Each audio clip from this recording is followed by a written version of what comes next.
वक्त हमारे साथ सीधा पूर्व मुख्यमंत्री महाराष्ट्र देवेंद्र फडणवीस जी आज तक पर जुड़ रहे हैं। देवेंद्र साहब, मेरा पहला सवाल आपसे यही है, देखिए 19वां दिन है, समझौता नहीं निकल रहा है, रास्ता क्यों नहीं निकल रहा है? आपकी जिद है, किसानों की जिद है, और क्या स्ट्रैटेजी है? कैसे आप सोच रहे हैं कि ये इस पूरे मुद्दे को आपकी सरकार सुलझाएगी?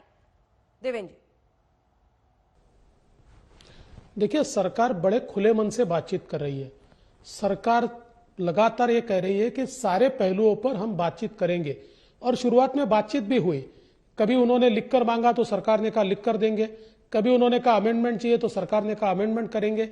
लेकिन ये जो सारे चर्चा करने वाले ग्रुप्स है, इनमें कुछ लोग ऐसे हैं कि जो ये चाहते नहीं है कि आंदोलन खत्म हो। उनके दिमाग में राजनीति है। वो लोग ये चाहते हैं कि लगातार आंदोलन चलता रहे। और मैं तो ये कहना चाहता हूं कि देखिए, कोई सोया है तो उसको जगाया जा सकता है, पर अगर कोई सोने का ढोंग कर रहा है तो उसको जगाया नहीं जा सकता। मैं ये मानता हूं कि जरूर वहां पर कुछ किसान ऐसे हैं कि जो बिल्कुल ईमानदारी से इस आंदोलन में शामिल है, लेकिन उसके साथ साथ कुछ ऐसे तत्व जरूर घुसे हैं कि जो आंदोलन को समाप्त नहीं होने देना चाहते। और इसलिए लगातार जब सारी मांगे केंद्र सरकार मानने को तैयार है, तो अब वो ये कहते हैं कि नहीं जी, ये सारे बिल आप रिपील कर दो। ऐसे कैसे रिपील हो जाएंगे? देश के इतने राज्यों में अभी भी ये बिल लागू है। महाराष्ट्र के अंदर अगर आप देखेंगे तो महाराष्ट्र ने तो कॉन्ट्रैक्ट फार्मिंग का कानून कांग्रेस एनसीपी की सरकार ने 2006 में लागू किया है। तब से लेकर पिछले 14 सालों में महाराष्ट्र में कानून लागू है। इसका फायदा ही महाराष्ट्र में हुआ है। हमारे जो किसान नासिक के हैं, उन्होंने वैल्यू चेन तैयार की, आज उसके माध्यम से उनको फायदा हो रहा है। इतना ही नहीं, महाराष्ट्र में तो उसी जमाने में 29 कॉर्पोरेट्स को सीधा खरीद का लाइसेंस दे दिया सरकार ने। वो खरीद रहे, किसी की जमीन गई नहीं है। महाराष्ट्र में प्राइवेट एपीएमसी उसी समय तैयार हो गई।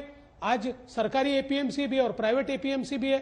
और केवल महाराष्ट्र नहीं, देश के 8 से 10 राज्यों में अलग अलग प्रकार से ये सारे कानून लागू है, और कहीं पर भी कोई प्रॉब्लम नहीं है, वहां पर निवेश आ रहा है। तो ऐसे समय जब अगर ये कहेंगे कि ये सारे कानून आप निरस्त कर दो, तो बिल्कुल गलत बात है। हाँ। और मुझे लगता है कुछ लोग वहां पर ऐसे हैं कि जो इस आंदोलन को समाप्त ही नहीं होने देना चाहते। लेकिन आपकी जो परेशानी है, जो प्रॉब्लम है देवेंद्र फडणवीस जी, वो विपक्ष नहीं, आप लाख कोसिए विपक्ष को। आपके लिए प्रॉब्लम विपक्ष नहीं है, प्रॉब्लम वो किसान है जो वहां पर बैठे हुए हैं, और उसका सरकार को समाधान निकालना है, उनसे बातचीत करनी है, उनको समझाना है। देखिए, हमारी प्रॉब्लम कभी किसान हो ही नहीं सकते। इस देश में किसान कभी प्रॉब्लम नहीं हो सकता है। किसान तो इस देश की रीढ़ की हड्डी है। लेकिन जब उनके साथ साथ कुछ राजनीतिक तत्व घुस जाते हैं, और कुछ ऐसे लोग घुस जाते हैं जो उनको गुमराह भी करते हैं, और जब वो सॉल्यूशन पर आते हैं तो उनको डिरेल भी करते हैं। अब वहां पर ऐसा है कि कई प्रकार के लीडर तैयार हो गए, और जब उनके ध्यान में भी आता है कि सरकार सही बात कह रही है, अब तो हमारी बात सरकार मान रही है, हमने उसको मान लेना चाहिए, ऐसे समय ऐसे तत्व उनके ऊपर दबाव बनाते हैं कि आप सरकार के साथ शामिल हो गए, आप तो सरकारी बन गए, आपने तो सरकार से हाथ मिला लिया। और ऐसे समय वो ऐसे कई लोग हिम्मत नहीं कर पाते। तो कुल मिलाकर हमारा प्रॉब्लम ये बिल्कुल किसान नहीं है, हमारा प्रॉब्लम वो तत्व है कि जो इस प्रकार का सोल्यूशन नहीं निकाल देना चाहते, क्योंकि उनकी राजनीति के लिए वो ये चाहते हैं कि इस प्रकार का आंदोलन चलता रहे। तो आप ये कह रहे हैं कि जो वाम, क्या आपका इशारा एक तरह से वाम दलों के किसान संगठनों पर है? आपका कहना है कि वो दबाव बाकी संगठनों पर बना रहे हैं, जिसकी वजह से कोई सोल्यूशन नहीं निकल रहा है? देखिए, वो भी है, और अलग अलग प्रकार के, अभी मैं मीडिया के माध्यम से देख रहा हूं, इतने अलग अलग तत्व वहां दिखाई पड़ते। कोई खलिस्तान जिंदाबाद का नारा वहां लगा रहा है, कोई अलग अलग झंडे फड़का रहा है, कोई जिस प्रकार की राजनीति वहां कर रहा है, और अल्ट्रा लेफ्टिस्ट तो है ही है, सारे लोग वहां पर है। तो कुल मिलाकर जो किसानों का आंदोलन है, उसको कुछ लोग हाईजैक करना चाह रहे हैं। और वहां पर उस आंदोलन में आप देखिए, पहले दिन जितने बड़े पैमाने पर किसान वहां थे, आज वो दिखाई नहीं पड़ते। कई किसानों के ये ध्यान में आया कि हमारा उपयोग किया जा रहा है, हम तो शुद्ध मन से आए, लेकिन ये लोग हमारे आंदोलन में घुसकर हमारे कंधे पर बंदूक रखकर चलाना चाहते हैं। तो कई किसान लौट गए, वो वहां पर नहीं है। पहले दिन की संख्या और आज की संख्या आप स्वयं देख सकते हैं। इसलिए ये सारे के सारे तत्व जो है, ये एक प्रकार से सॉल्यूशन की जगह जितना ज्यादा इसको खींच पाए, जितनी ज्यादा अराजकता फैल पाए, ये प्रयास वो कर रहे हैं। किसानों की हर मांग के ऊपर केंद्र की सरकार बातचीत करने को पूरे तरीके से तैयार है।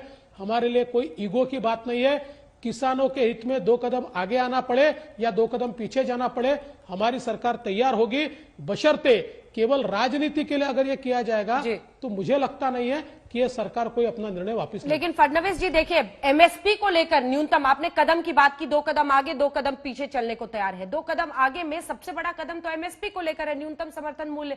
एक इस तरह की जानकारी सामने आई कि सरकार क्वांटिफाई कर सकती है कि इतने अनाज तक आपको एमएसपी की लीगल गारंटी मिलेगी। क्या न्यूनतम समर्थन मूल्य पर क्या ठोस कदम सरकार उठाएगी अगर वो कानून का हिस्सा बनाने के लिए किसान इस वक्त एक तरह से अड़े हुए हैं? तो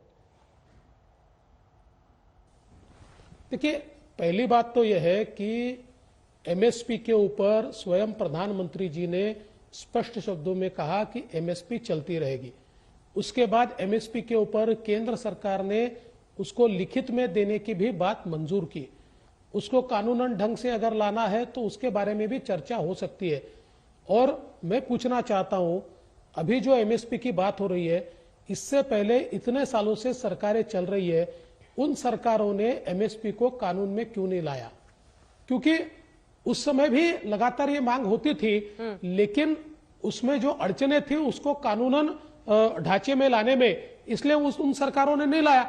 लेकिन आज हमारी सरकार जो है ऐसे सारे चीजों के ऊपर चर्चा करने के लिए तैयार है। मैं तो कहना चाहता हूं और मैं कांग्रेस एनसीपी को पूछना चाहता हूं, मैंने महाराष्ट्र में पिछले समय कानून लाया था कि अगर एमएसपी से नीचे खरीद होगी तो 1 साल की सजा होगी। इन्हीं कांग्रेस एनसीपी के लोगों ने और सारी विरोधी पार्टियों ने उस समय उसका विरोध किया था, और ऊपर के जो हमारा लेजिस्लेटिव काउंसिल है इसमें हमारे पास मेजोरिटी नहीं थी, तो हमको बिल वहां पर रोकना पड़ा। तो कुल मिलाकर मुझे यह लगता है कि इसको हमने समझना चाहिए, इसका स्पिरिट क्या होना चाहिए। स्पिरिट यह होना चाहिए, चाहे जो हो जाए एमएसपी ये किसानों को मिलनी चाहिए, और उस स्पिरिट के ऊपर कोई भी निर्णय लेने के लिए केंद्र की सरकार तैयार रहेगी। आपने महाराष्ट्र की बात छेड़ी, इसीलिए मेरा अगला सवाल महाराष्ट्र के ही आपके बतौर पूर्व मुख्यमंत्री उस वक्त के दौरान। देखिए, शरद पवार अब खुलकर इसके खिलाफ बोल रहे हैं और वो सरकार को कटघरे में खड़ा कर रहे हैं। मेरा सवाल आपसे ये है, 2 हिस्से हैं इसके। पहला यही कि देखिए, एक तो जो महाराष्ट्र के किसान है वो इस आंदोलन में क्यों नहीं शामिल हो रहे हैं, अगर वो सूरत आप समझाएं। और दूसरी तरफ शरद पवार का जो स्टैंड है इस पर, क्योंकि वो इसके खिलाफ है। हालांकि उन्होंने, जब वो कृषि मंत्री थे तब उन्होंने मंडी सिस्टम बिचौलियों को हटाने की बात की थी, लेकिन आज वो इसके खिलाफ है। देवेंद्र जी, देख, महाराष्ट्र के किसान इसलिए नहीं हो रहे कि ये सारे कानून 15 सालों से महाराष्ट्र में लागू है। देखिए, कानून नंबर 1 कॉन्ट्रैक्ट फार्मिंग, ये 2006 में महाराष्ट्र में कॉन्ट्रैक्ट फार्मिंग शुरू हुआ, आज अच्छे तरीके से महाराष्ट्र में चल रहा है। आज इंटरनेशनल कंपनीज, पेप्सी जैसी कंपनी जो फूड में है, वो डायरेक्ट वैल्यू चेन तैयार करके आज माल खरीद रही है और किसानों को उसका फायदा भी हो रहा है।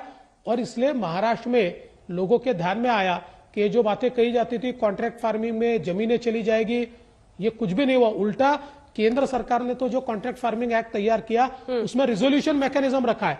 महाराष्ट्र में तो रिजोल्यूशन मैकेनिज्म भी नहीं है, लेकिन उसकी आवश्यकता ही नहीं पड़ी।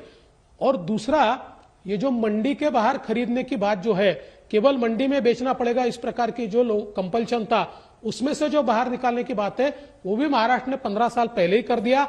महाराष्ट्र में प्राइवेट मंडियां भी अलाउ कर दी, 28 लोगों को डायरेक्ट लाइसेंस भी दे दिया। जब हम सरकार में थे तो हमने फल और सब्जी को कहीं पर भी किसान बेच सकते हैं इस प्रकार का प्रावधान किया, जिसका सबने स्वागत किया।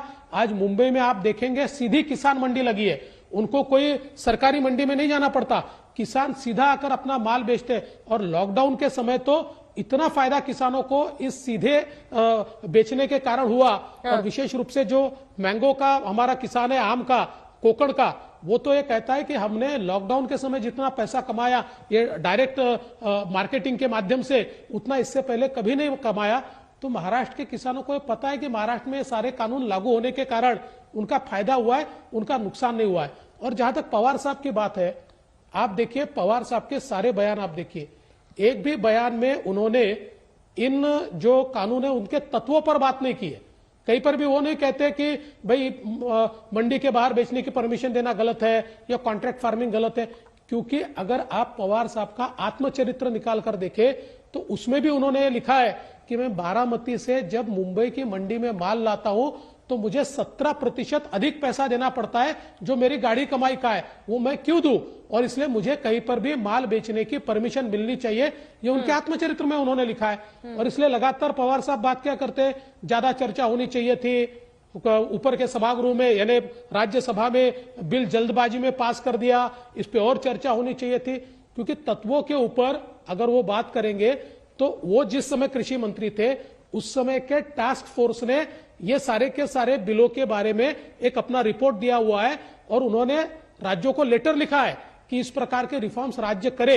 तो मुझे लगता है कि जो भूमिका उन्होंने ली है, आज उस भूमिका को केंद्र सरकार ने स्वीकार कर बिलों में परिवर्तित किया है। और इसलिए मुझे लगता है कि अब उनके सामने अड़चन है, उनको एक तो विपक्ष के साथ भी रहना है और दूसरे और उनको ये पता है कि इसको अगर हम तात्विक विरोध करेंगे तो ये सारी चीजें हमने महाराष्ट्र में की है और देश में भी करने को बोला है। तो ऐसे उलझन में फंसे पवार साहब। फडणवीस जी, लेकिन शरद पवार आप कह रहे हैं कि एक बेसिक जो उसकी फॉर्मेट्स है उस पर नहीं बोल रहे हैं। राहुल गांधी वो तो इसे काला कानून कह रहे हैं, उनके साथी हैं सरकार में वहां। देखिए, राहुल जी के बारे में पूरी रिस्पेक्ट रखते हुए मैं इतना ही कहना चाहूंगा कि राहुल जी इन 3 कानूनों को एक बार एक्सप्लेन करके दिखा दे। इन 3 कानूनों में क्या है ये एक बार ठीक ढंग से अगर राहुल जी बता दे तो उनके साथ भी चर्चा हो जाएगी।